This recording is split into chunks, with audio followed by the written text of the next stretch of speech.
Do you like a good underdog story, Carmela? Yes, I do. I do love a good underdog story. Well, what if that underdog story is about a wine? I don't know about that. Okay, well, Carmela, today we're going to talk about a wine that was once a high flyer and then was drugged through the mud. And now we're going to see if the comeback story is real. I think we'll see. All right, let's do it. All right.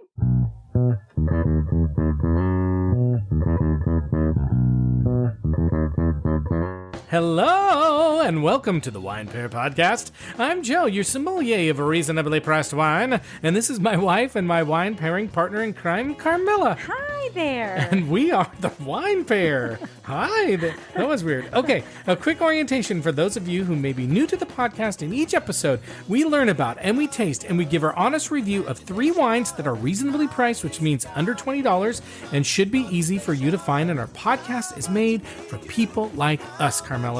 People who love wine but want to learn more about wine, or maybe find new wines to explore, and maybe just feel more confident when they talk about and order wines. I love it. So if that sounds like you are in the right place. And we invite you to taste these wines or a Merlot from your stash along with us as you listen along as a fun way to Why a get Merlot? involved. Well, because that's what we're going to be drinking today. Oh, okay. Well, I didn't know we had shared that yet. Well, now we have. Okay. But they saw it in the name. Right. If Okay. they looked at the name. That's right. Can I just finish?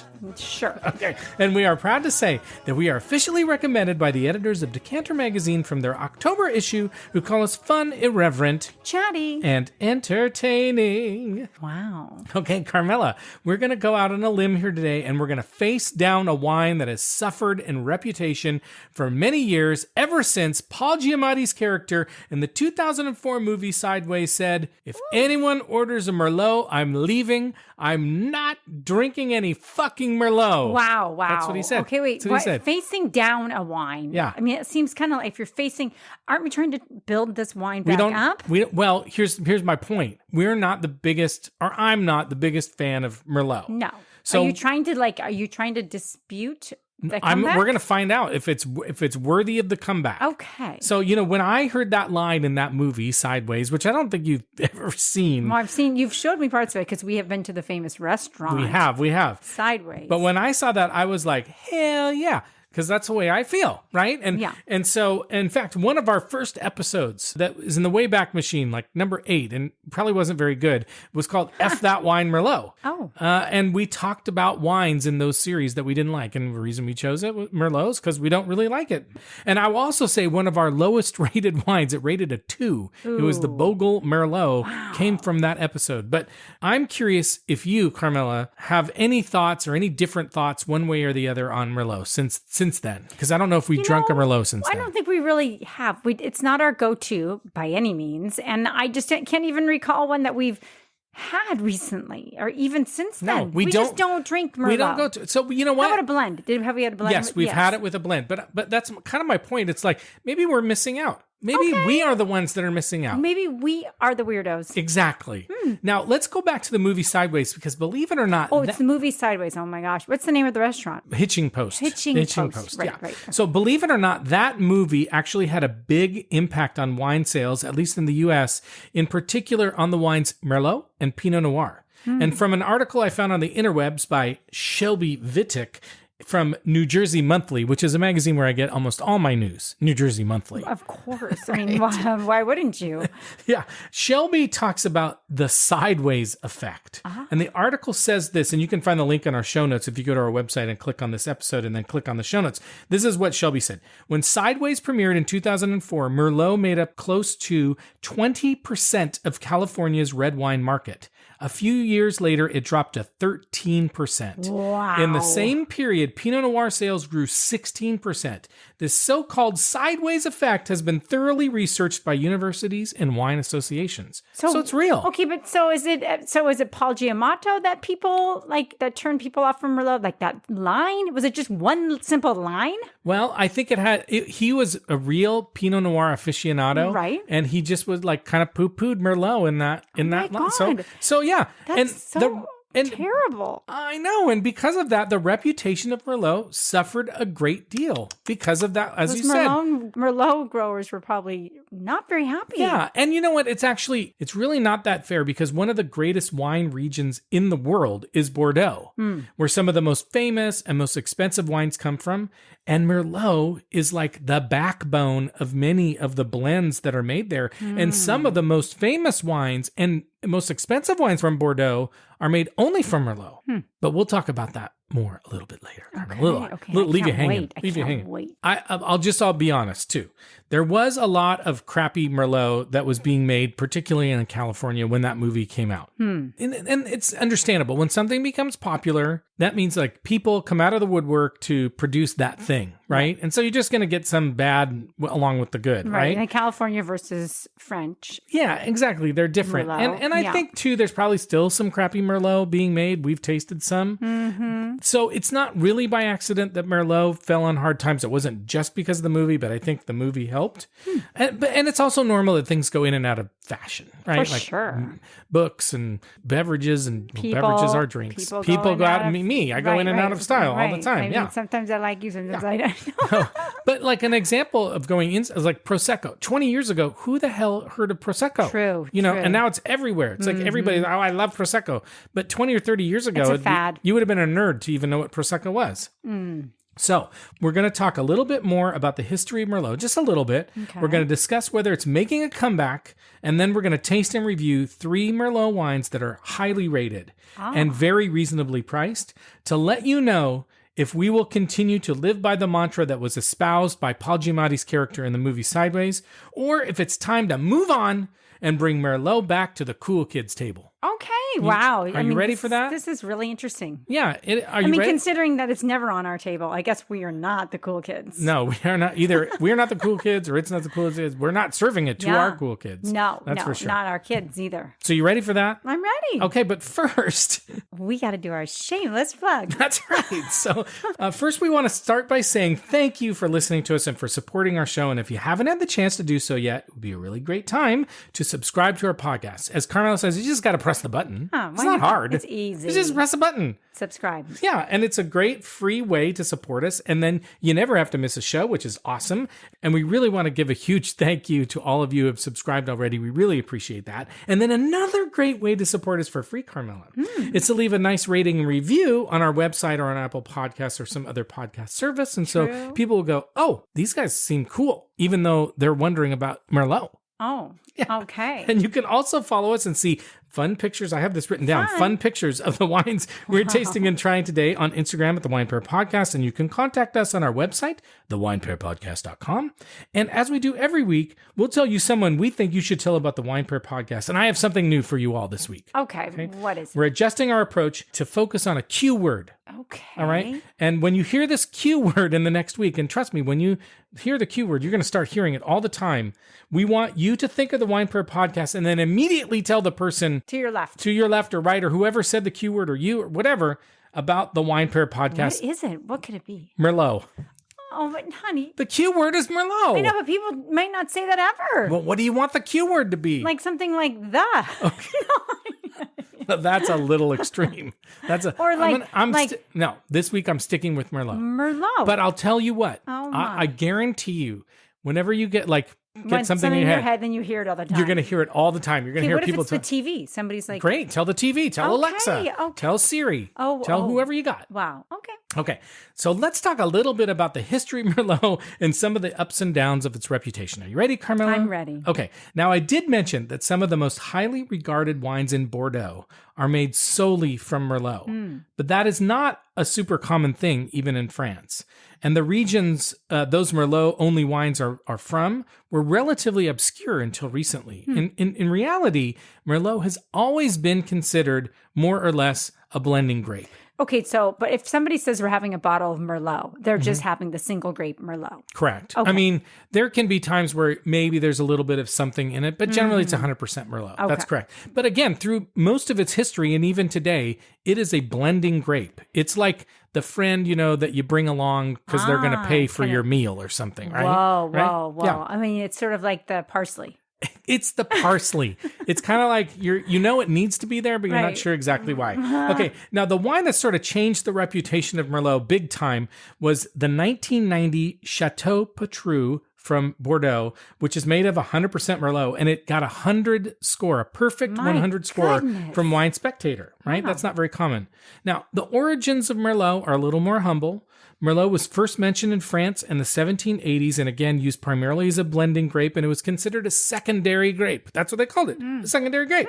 And outside of Bordeaux, there was not a ton of Merlot being grown until the 20th century. And it was really in places like California and Italy and Switzerland and Spain where it started to be grown more. And California and Italy actually grow a ton of Merlot. Okay, I didn't know that. What's another interesting thing is between the 1950s and the mid 1970s, Merlot was almost wiped out completely in France. Isn't that funny? Wow, Yeah. why? Like weather? Or Yeah, they just... so a couple of bad events. In 1956, there was a frost that wiped out the entire crop. And then between the mid 1950s and the 1970s, there was a rot that kept killing all the plants. And then, in fact, from 1970 to 1975, France outlawed any new plantings of Merlot. Why? Because of this rot. Like they couldn't, it was my ruining crops and it was ruining the reputation of wines. And Was it like Merlot was cursed? Merlot was cursed. Sounds like it. It They're was like, no cursed. more Merlot because it may rot. Exactly. So for 5 years, you couldn't even plant new Merlot. So if your Could you plants plant died, other grapes? yes, of course. Weird. You just couldn't plant because it was suffering from this disease or the rot or whatever. And So it was the only one that was suffering from it? I guess so. I don't know. I haven't done all of the research. But Stumped ya. you did. You kind of stumped me.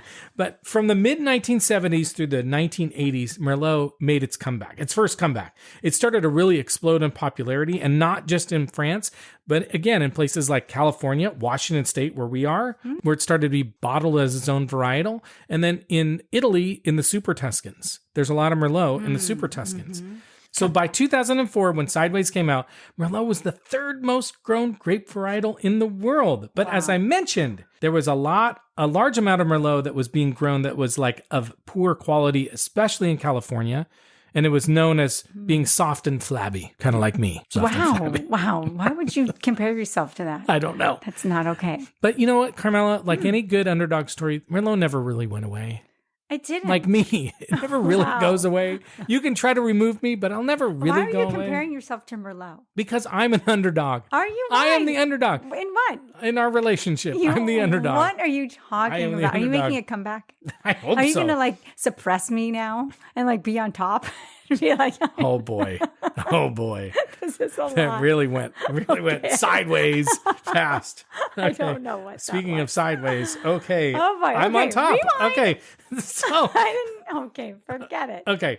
Merlot is still the second or third most planted grape varietal in the world. And really, so the only thing that really happened with Sideways is that its reputation went, with some people, with some snobs, because of the movie Sideways, its reputation went downhill. How do you know they were snobs? I don't know. They were just going with the trend. Well, because Pinot is kind of, like cool. We Pinot's like kind of cool. Pinot. I like Pinot. I was going to say, and my I'm goodness. kind of cool. But we didn't like Merlot as much to begin with. No, we didn't. But there are, it's making a resurgence. We gotta I think try it. Sideways helped to maybe make it so there's better quality Merlot coming out. Like, let's step it up a little bit. And in fact, online, I found a 2019 YouGov poll that ranked Merlot as the number one red wine in the U.S. by popularity. Wow. So the reports of Merlot's demise may have been premature. Right. Oh my goodness. Now, if you're looking for what is considered the best Merlot and you don't want to pay $1,500 or more for a right bank Bordeaux Merlot,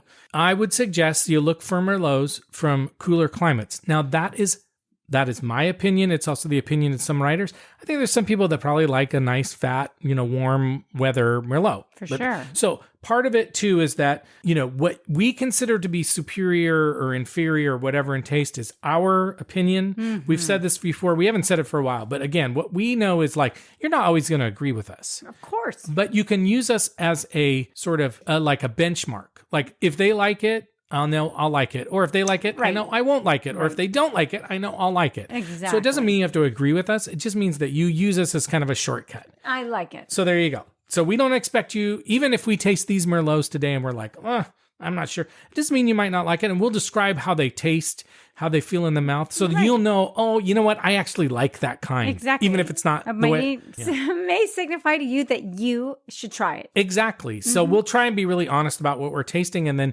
you decide whether or not that's something that you like or not. Okay. So I think on that note, it's time to learn a little bit more about the wines that we're tasting today. Okay. So as usual, all of the Merlot wines we have chosen for this episode are under $20, and all of them should be relatively easy to find because I bought them all on wine.com. So there you go. How about that?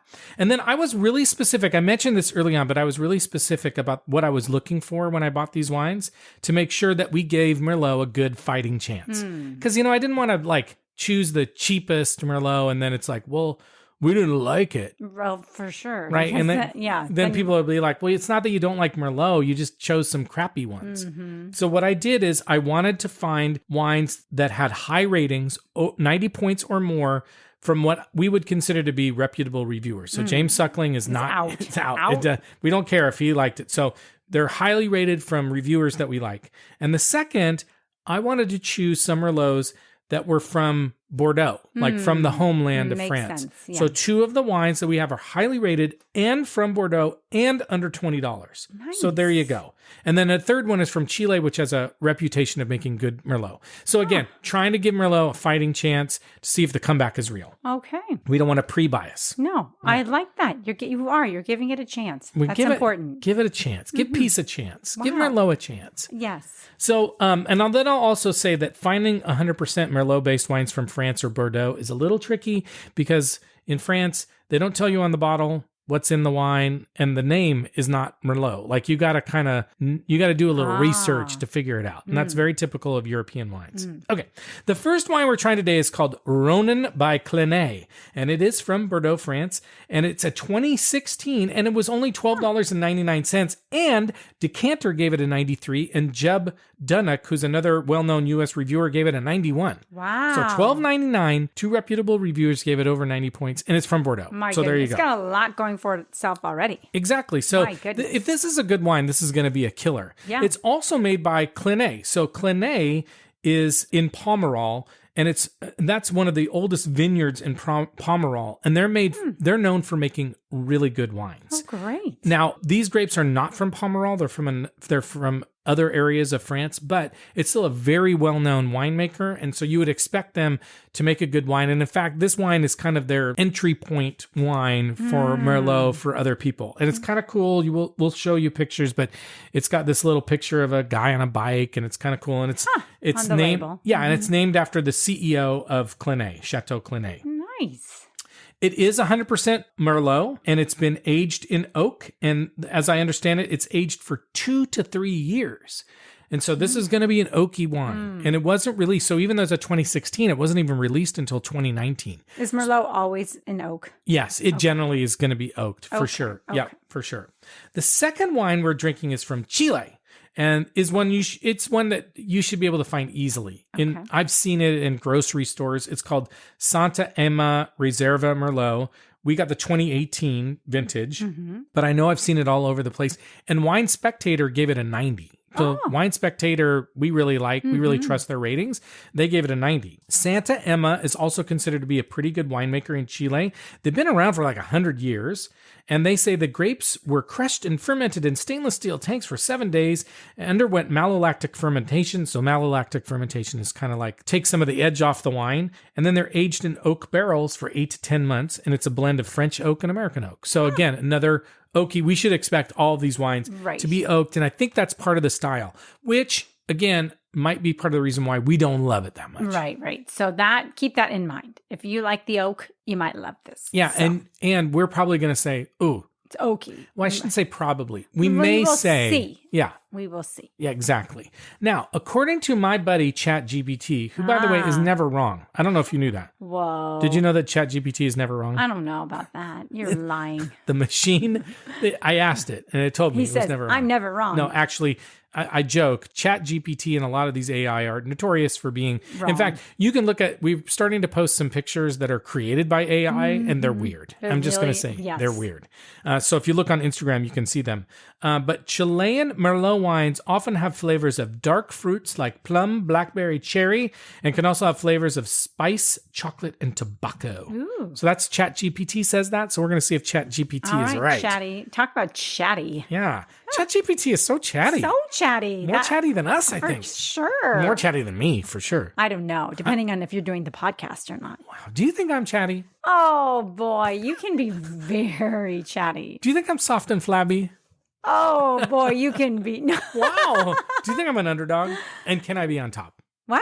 Okay. Wow, this is a lot. Like, it's just coming at me. I don't know. I didn't You plan said for it. this. You said it. Yeah. You can be on top. interpreted it in a whole different way. Everybody listening to it interpreted it How do you know? exactly the same. How do you know? I have ESPN. No. I can read their minds. I have ESPN. Your ChatGPT's That was brother? a joke. That was a joke. Yes, yes, exactly. ChatGPT's cousin. Okay. Okay, the last wine we're tasting today is called Chateau Mainvielle Cuvée Aliénor. And it's also from Bordeaux, France, from a specific area called Fronsac, which is on the right bank, which again is that classic area in Bordeaux where well-known Merlot is from. It's also the most expensive wine, Carmela. What is it? $17.99. I know. And it's also our highest alcohol wine at 14.5%. So we're going to get crunk. We're going to get crunk. Getting crazy. That's right. It's a 2019, and this wine got a 92 rating from wine enthusiasts, and they say the wine should be ready in 2023. Well, guess what? We are in 2023. As you listen to this, we are in 2023. Now, someday in the future, you may listen to this and it won't be 2023, and you'll feel like you just did a time warp. And you'll be like, oh my God, this wine is no longer good. I am not buying it. What are we doing here? I don't know. This wine is made from are said to be over 45 years old, which is interesting because that means they're probably right on the verge of when new vines were allowed to be replanted in France. Wow. So this will be... That's exciting. Yeah, this will be really interesting. I hope it's not rotted. Rotty. This wine is so rotty. If we start tasting rot, I will be very happy. No, not good. Not good. Okay. But beyond that, I couldn't find a ton of specifics out about the wine. So I think we just get to tasting. Okay. So I'm excited to try these. I'm a little nervous because, again, not a huge Merlot fan. We're going at it with a very open mind. Open mind. Cheering for the underdog. That's right. And if you have a Merlot and you like Merlot and you want to taste along with us and see how our taste matches your taste or what you think you're tasting in Merlot, please do that. Mm-hmm. And then again, we have 2 Bordeaux Merlots and 1 from Chile. So we have different vintages, different parts of the world. So I think this is going to be a great way and highly rated. And so I think a great way to see if we should give Merlot a second chance. Okay. I'm in. All right. We're going to take a little break and we'll be right back. Okay. Okay, we are back and we are ready to try our first Merlot. This first one is called Ronin by Clinet. It's from Bordeaux, France. It's a 2016. It's $12.99, so very reasonably priced. Again, from wine.com. Mm-hmm. It's 13.5% alcohol. It's 100% Merlot. And again, Decanter gave this a 93 and Jeb Dunnock gave it a 91. What are you smelling, Carmela? And by the way, I should mention, I should have opened these a little earlier. So we're going to have to really swirl them around. But anyway, sorry. What are you smelling? Well, if I took a very deep sniff, it's to me, it's hot. Like it does smell hot to you? Alcohol-y to me. But I am getting some, a little bit of dirt or earth on it. I was getting a little bit maybe matchstick or smoke on it. Okay. Wood for sure. But I'm also getting like a dark cherry, like a black cherry or like a blackberry, something rich, like a rich, dark berry is what I'm smelling. Okay. Are you getting any of that? I am. I mean, I feel like the more it sits open, the more you can get the fruit on it. Spicy too. Mm-hmm. It's very spicy, like peppery. Yeah, like a black pepper rather than I'm not getting baking spices. And you're thinking more just, like a black pepper. Or even like a cayenne kind of pepper. Yeah. Okay, let's taste it. Okay. Wow. It's very tannic. Super tannic. It's not as oaky as I would think, though. No, but the tannins are giving it oak. Yeah, but it's not, I don't think it's super overpowering, and I don't find it to be extra flabby. No, actually, I don't think it is. I don't think it's flabby. I think it's tight. It's pretty tight. It's got nice mouthfeel. It's got good body to it. There's something like it's fruity at the beginning. It dries off really quickly. It doesn't feel like a punch you in the face kind of wine that sometimes these wines can be. But I need to taste it again to make sure what I'm tasting on the front. Okay.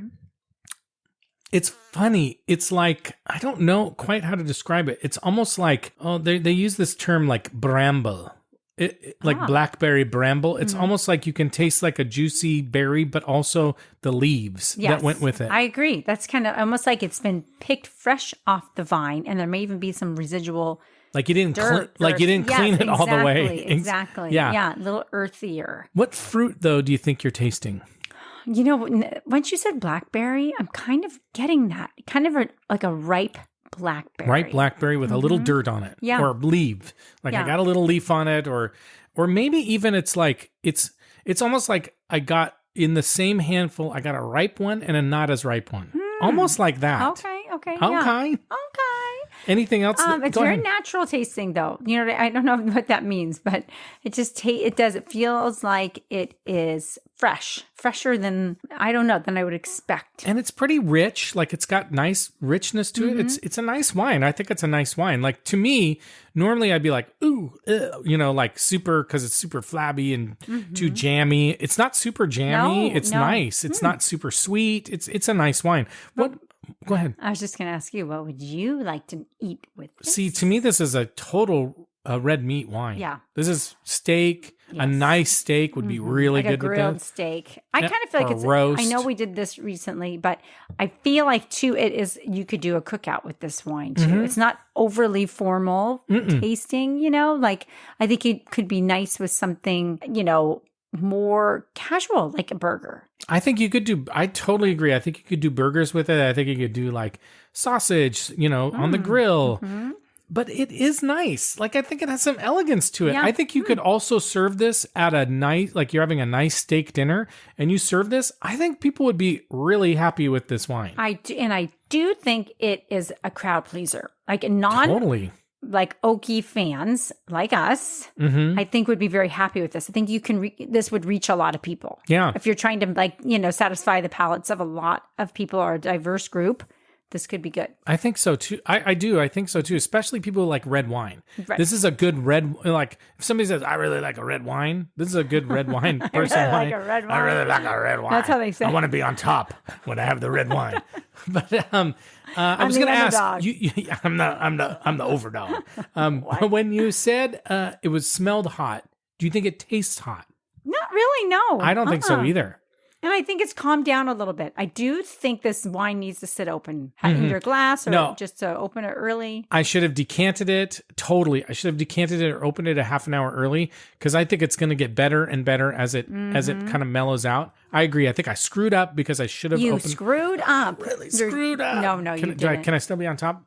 Okay, anyway, Whoa. We're going to rate this wine. So as a reminder on a rating scale, we rate on a scale of 1 to 10, where 7 and above means that we're going to buy it, and 4 and below means we're going to pour it down the sink, and a 5 or 6 means we'll drink it, and we'll probably finish it, but we're not going to buy it, and we might look for something else. So what would you rate this wine? Okay, so I'm not... Boing. Whoa, I am not a big red wine drinker, as we all know, but I would definitely buy this, and I would definitely drink it and finish it, so I'm going to give it a 7. I am too. I could probably go a little bit higher.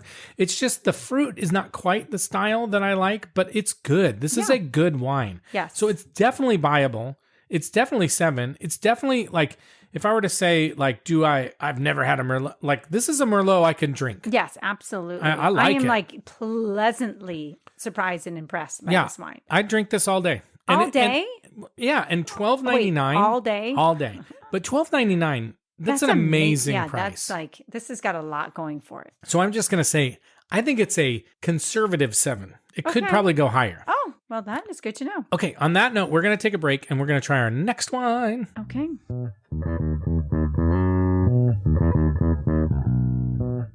Okay, we're back and we're ready to try our next wine. This next wine is the Santa Emma Reserva Merlot. It's from the Maipo Valley of Chile. This is 2018, $12.99 again from wine.com. 13.5% alcohol, so same price, same alcohol as the last one, 100% Merlot, and Wine Spectator gave this a 90. So, Carmela, what are you smelling? Well, it's a little different than the other one. For sure. This is sweeter to me smelling. I think it's almost like a little bit of licorice, kind of a black licorice, though. A little bit of anise. Ooh, really? You think licorice-y? Maybe. Okay. I don't know. That's what I'm getting out of the gate. What about you? I don't like the smell. Oh, really? See, I'm not finding it bad. It's really, there's almost something tart on it. It's plummy, maybe plum. Like I'm getting like a tart plum on it, but Like a red plum rather than. yeah. No, I don't know, but yeah, I guess so. I don't know what I'm talking about. Yeah. What are you talking about? I don't know. But it's got something almost like alcohol-y on it, like gasoline-y kind of smell to it, like a little bit like glue, or there's some like chemical. You think it's something off about it? No, I don't think it's off. I think this is the smell. It smells hot to me. There's something sharp on the front of it, like I don't know how to describe it. I'm getting a little bit of like spice on this one too. There's something funky for me. I just don't. I'm like not earthy, like bad or like rotten. No, it's not rotten. Rotten? It's gasoline. It smells like a little bit kerosene or gas. It has a gas smell. It has a natural gas smell to me. Maybe little like a sulfur. Little bit of rotten egg. A little bit of sulfur. Ooh. Yeah. Okay, let's try it. Yep. I don't know. To me, this is what I don't like. It's kind of vinegar-like. Yeah. It's what I don't like. It's very jammy. It tastes jammy. Yeah. It tastes like it's super fruit forward. It doesn't dry off on the back end like the last one did. It's tannic, but it's not the same kind of tannic. No, it's not drying. It tastes a little bit like grape skin. Yeah. You know, like it's almost like I can taste the grape skin. It's almost like they took the fruit out and they just left the skin. That's what it's tasting to me like. You know, if you like this kind of wine, great. Like more power to you. I don't mean to be judgmental in that way. It's just not the kind of wine that I like. Well, and it's very different than that first one. And it almost feels a little like there's sediment or something. I don't know if there is. A little filmy. Yeah, but even like a little granularly. Do you think so? Yeah, it doesn't have like, the first one had such a nice body, such nice complexity. It dried out so nicely. This one's kind of lingering in the mouth. It's not drying out. I'm not sure it would be great with food either. Yeah, what food would you pair with it? Well, I mean, I think you would want to do something big because I think you need something to kind of, disguise this a little. But it's so tart. Like it's got like this tartness or weird, like what would you have with it? It's astringent. It's got that's exactly what it is. It's got a rubbing alcohol astringency to it. That's exactly what it is.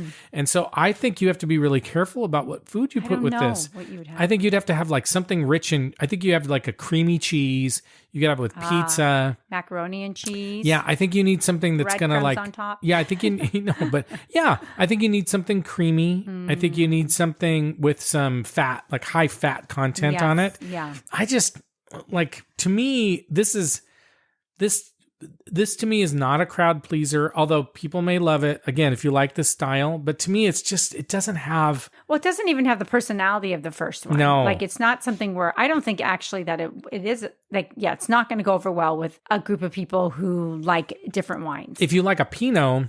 No. Not going to be your cup of tea. No. I think if you like a Cabernet or you like a California, this reminds me of a very California style, that astringency, very jammy. Like there's something really like, big, it's kind of big. Too big. It's kind of big, but in a weird way. It's not big like a complex body. I don't know. It's not my style. No. What rating are you going to give this Merlot? Well, I don't know. This is when it's not like I need to dump it out.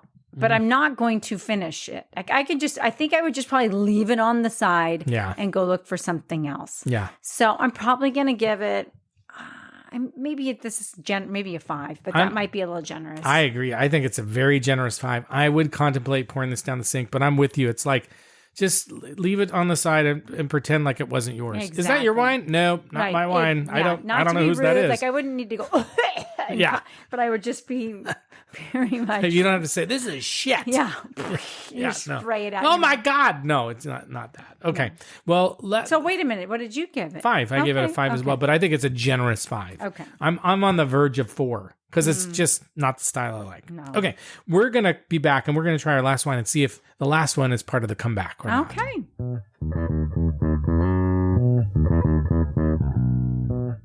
Okay, we are back and we are ready to try our last wine. This is the Chateau Mainvielle Cuvée Eleanor. This is from Bordeaux, from Fronsac in France. This is a 2019, so it might be a little bit on the young side, and I didn't open. It's been open maybe for 20 minutes now, so could have been open a little bit longer. $17.99 at wine.com, so most expensive one today. 14.5% alcohol, 100% Merlot, and this is the one that the wine enthusiast gave a 92. So, Carmela, what are you smelling? Well, I'm getting more fruit on this guy. It doesn't, I mean, it's still kind of astringent, I think. This one smells like the last one to me, but without the edge. It's like a little smoother than it. I would agree. What else are you getting? I'm getting that same kind of earthy and gasoline-y kind of smell. More like the second one? Okay. It's got, it's this one has a little anise on it for me, like a little licorice, black licorice on it. Okay. Any other spices? Maybe a little pepper. Yeah, I was going to say, I'm kind of getting a little bit of a hot spice to it. Maybe the cayenne on this one, too. But again, that sort of like plum. Plum. But I don't know. Let's taste it and see what we think. Okay. This is very similar to the last wine, but with a better finish. It's got a drier finish. It's less punch you in the face. A little smoother. A little more body, and a little bit less linger on it. Interestingly enough, this almost tastes like it's been cellared longer. It does. I agree with you. No, it's not as young tasting. The other one just tasted very young, too. And in fact, now that you bring that up, I actually think this wine could probably be cellared. I kind of feel like you should probably let this sit for another couple of years to let it mellow out. It's got more going on than the last one. It's more a refined version of the last one. It's got a better flavor. It's more enjoyable to me. It doesn't have that astringency. It doesn't have that it's got a little bit of it, but it's to me, it's pleasant. It's a very European style of astringency. Yes, it helps or balances it. Sorry. Rather than knocks you out. Yeah, and I think maybe the higher alcohol. Like we're getting a little bit of that, but is this the higher one of them? This is the highest alcohol. It's pretty. They've all been very pretty. I was just going to say they have all been really pretty wines. It's very purpley. It's very dark, almost black. Yeah, it's really pretty. Dark. Yeah. But this to me is a more refined and elegant wine than the last one. What would you eat with this wine, Carmela? Well, I think you could do a nice roast. You could do could do a steak. I think red meat is just going to be the go-to for these wines for sure. But I think you could do I'm thinking I want to kind of talk about even like vegetables too. I'm thinking like grilled vegetables or like a potato dish would be good. Again, like a cheesy potato would be good. I think it's a good one. A what do they call that one potato dish? Potatoes delicious? No. Oh, gratin? Potatoes au gratin? Yeah, or scallop potatoes. I think that would be really nice with this. It would be nice. I think so too. I think it's a red wine. I mean, a red meat kind of wine. I think it's a red wine. I think it's a red wine. I think it's a red meat kind of wine. I like it. I mean, I think that would be good with this. I'm getting, there's something almost like chalky on it, like woody. I think the chalky part I can kind of taste. I don't know if that's just the tannins. I mean, it's not. It's a nice wine. I don't think I like the Ronin better. I really like the Ronin. I think is like head and shoulders above the second and third one. The only challenge that I would put to that, because I agree with you, the only challenge I would put to that is that one was released in 2019, but it's actually a 2016. This is a 2019. I wonder what this one would taste like in 3 years, because it might mellow out, because it is kind of sharp right now. It's got some sharpness to it, and I think it needs to mellow out. So I think it either needs to be decanted or aged a little bit to let it mellow. Yeah. But it's a little bit sharp. It's a little hot. Yeah, I agree. What rating would you give this wine? Well, I'm going to give it, I can't give it any more than a 6. And that makes me almost think the last one should be like a 4. I'm going to give this one, I'm going to give it a 6, and that might be a little generous for it. Or maybe, again, maybe everything needs, maybe the first one should be an 8, Well, I'm going to go back and re-rate the first one an 8. Because I really like it. I think it's a very good wine. Okay. It's even though it's not totally our style, it's just a nice, refined, very very good complex wine. Okay. I'm going to give this one a 6 as well. It's probably too low of a rating, like you said. I wouldn't buy it, but I wonder if in 3 years I might buy it. So I'm going to give it a 6, but I think it's a conservative 6, and it could go up to a 7. I think it's probably a very good wine and just not my style. But you're giving it a 6 as well? I'm going to give it a 6. Yeah. I mean, these are, I would drink this wine though. Like if somebody were serving this wine and they were like, do you want more? I would be like, yeah, just give me more. Right. I just don't know if I would buy it. No, that's why that second one could be a 4 because that was a little bit harder to just stomach. Yeah. But are you going back? Are you going to change? No, I think I'll keep it. I think I will because it wasn't offensive. It wasn't offensive. That's kind of what the difference. It's like we were so on the verge of making it like I just wouldn't want to drink it anymore. Right. So I don't know. You make of that what you will, people. Right. Okay, Carmela, which of these are you finishing tonight? I think that's easy. We're going to be arm wrestling for the Ronin, I think. Yeah, it was a really good wine and a really cool bottle, and I just liked it. Well, it goes to show you that even if you don't consider yourself like a Merlot drinker, or if you don't consider yourself a Pinot drinker or a Sauvignon Blanc, whatever, there might be a winemaker that you enjoy that particular Merlot. So don't want to ever rule it out. No, I think that's a good call. Okay, let's talk about the taste profiles expected from a Merlot. Okay. So Wine Folly, a general is cherry, plum, chocolate, dried herbs, and vanilla. A right bank Bordeaux would have cherry, new leather, cedar, incense, bay leaf, and other flavors may include blackberry, strawberry jam, fig, fruitcake, anise, violet, clay pot, or potting soil, and baking spices. Okay, the Ronin by Clinet decanter said, expressive nose full of ripe red fruits and floral scents, sappy berry fruit, is smooth and detailed, succulent with tannins that are massy and chewy. Also have a slightly chalky edge. Jeb Denick said, it's charming, already delicious effort, gives up elegant notes of chocolate-laced plums and dark fruits, notes of leafy herbs and truffle, medium to full-bodied. Charming mouthfeel. So I think it's interesting they said leafy herbs because we were getting some of that, I think. The Santa Emma Wine Spectator says, a focused wine.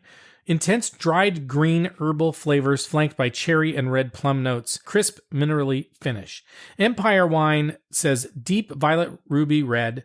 Very fruity with notes of plums and blackberries accompanied by intense and unmistakable notes of caramel, vanilla, and chocolate. Smooth with ripe tannins. I don't think we got that. Wow, okay. Maybe we got a bad one. I don't know. And then the Chateau Mainvielle. Wine enthusiast said this luscious, spicy wine has rich integrated tannins and a dense texture. Dark black plum flavors are concentrated and super ripe. And then Invino says big, generous up front. Juicy black cherries, ripe plums, plus Kirsch, pencil lead, star anise, and oolong tea. Rich, dense, and mouth-filling. So we got a few of those. Yeah, for sure.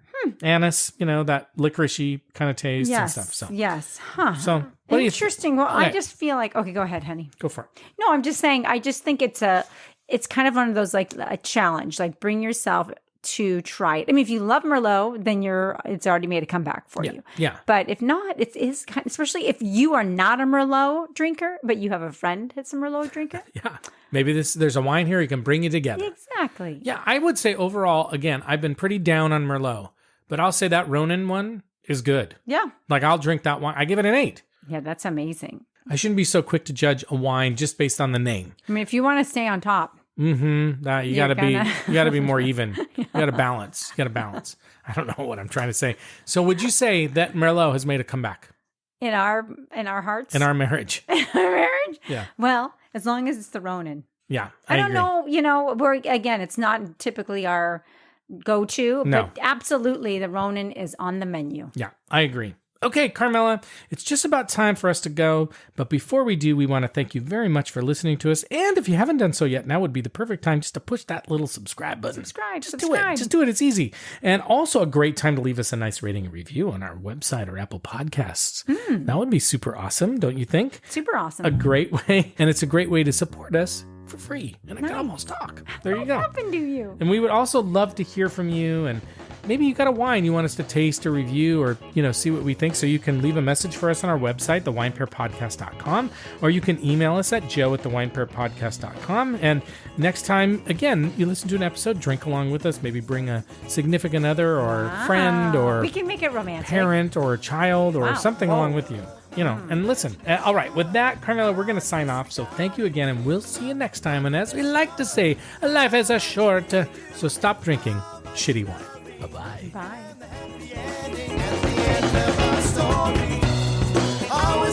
too much. I always drink too much. I always pray too much. I always play too much. And when I'm with you too much, I fall in love too much. And when I'm awake too much,